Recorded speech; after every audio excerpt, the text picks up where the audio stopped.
Howdy folks, this is Father Dougal 9000 here, and welcome to another episode of Dougal's Game Finish Chronicles, a series where I talk about the games I've played and beaten as part of the Hardcore Gaming 101 Forums Game Finish Challenge.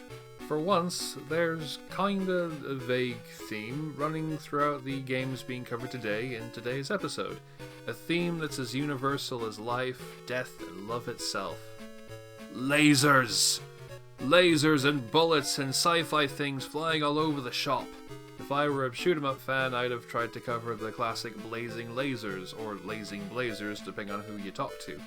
But alas, I am not, so I haven't. You'll have to make do with what's here today. But there is one shoot-'em-up at least, so all is not lost, my dear fellow viewers. Today's games were originally logged from the 30th of March to the 4th of April 2021.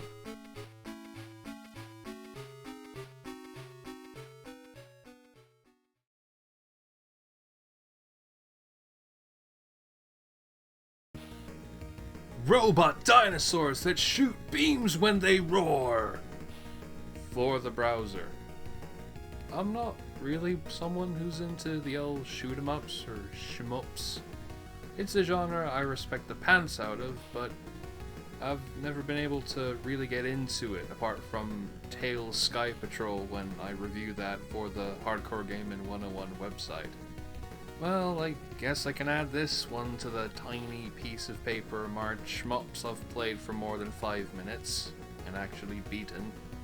It's a very goofy game by I_Smell about a pair of robot dinosaurs who crash land onto Earth and fly around shooting alien spaceships by roaring laser beams at them. Yep, it's definitely a Flash game from the 2000s on that premise alone, but it makes good on said premise by providing a simple but solid shooter. You steer the character with the mouse and fire by holding left click. There's some strategy to consider, as your beam will lose its strength the longer you hold it, which then means you have to dodge for a bit during some of the more hectic moments. It's pretty cool. There's only one level to play, but it manages to develop its ideas, and it's got a pretty neat boss fight that was challenging enough, but not too overwhelming. It's likely a bit too easy for fans of much more difficult shmups, but it was perfect for me precisely because of that. Definitely worth checking out if you have a few minutes to kill and want to revel in a silly old concept.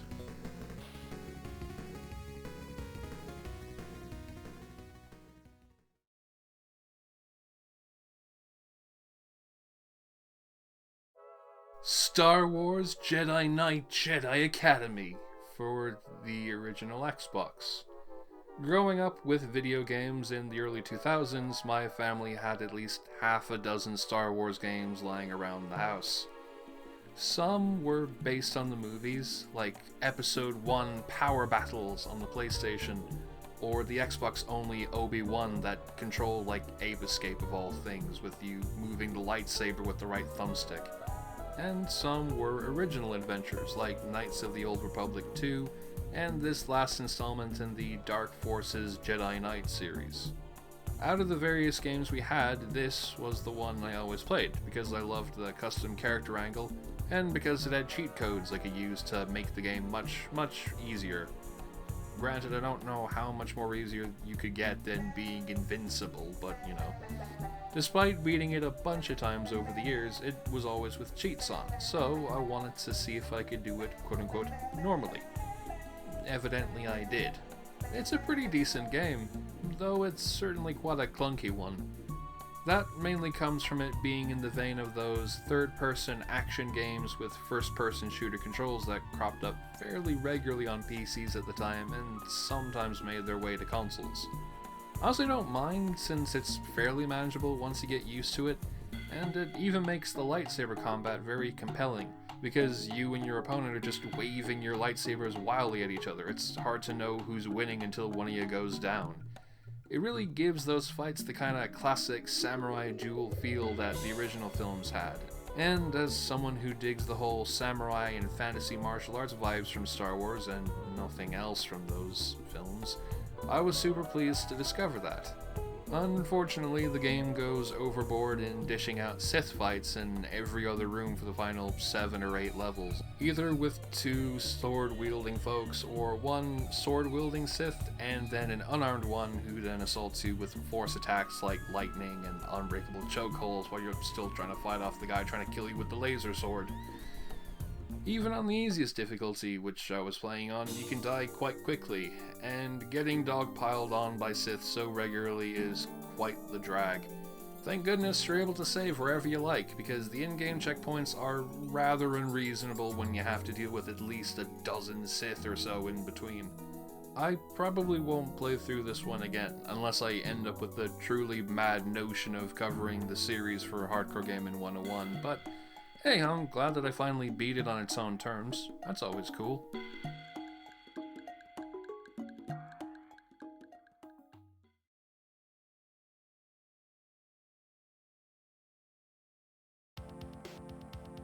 Gunstar Heroes for the Sega Mega Drive. I've been playing a couple of unexpectedly long games recently, and I wanted to go for something that I could beat within maybe a sitting or two. So I went with Gunstar Heroes, the first of many beloved classics by the insane technical wizards at Treasure. Now, despite the reputation, the only game of theirs I put more than 15 minutes into was Astro Boy Omega Factor back in 2010, 2011, so I was curious to see how this would fare. I played on an easy because I'm a wimp, though I'm genuinely quite pleased that not only are you given that option, but you can play the entire way through without suffering from any omitted levels. Although some boss fights are simplified, so, there's that. But considering how many games in the early to mid-90s blocked off your progress if you played on anything except the hardest possible difficulty, it's just really nice that people can just experience all the game's thrills while mindlessly blasting away at everything. Hell yeah. I imagine certain parts would be much more memorable if I had to really work to survive and get shots in. Apparently the 7 Force boss is heavily truncated on anything but hard. Though I'm able to recall a good chunk of the game as is, it's pretty cool how every stage has its own thing going on with loads of unique bosses and even the structure of the level design changing between stages. It makes for a really varied time, and one heck of an introduction to what Treasure can do. That's not even getting into all the crazy technical stuff like how much there is on screen, all the effects including the bosses rendered and animated to look 3D, and how it all happens while barely impacting the frame rate. I can't imagine how cool it must have been to see the game in late 1993 when it came out, but man, it is glorious to behold. That said, I can't say I love it. There's no particular reason for that. I'm able to understand and appreciate the heck out of what it does well, but I don't have any personal affection for it otherwise. But, that's okay, since I can see why it's so fondly regarded to begin with. Being able to understand that much is just as awesome, and I'm finally pleased to have finally gotten around to this one after hearing about it for like 15 plus years or something like that. Hell yeah, Gunstar Heroes.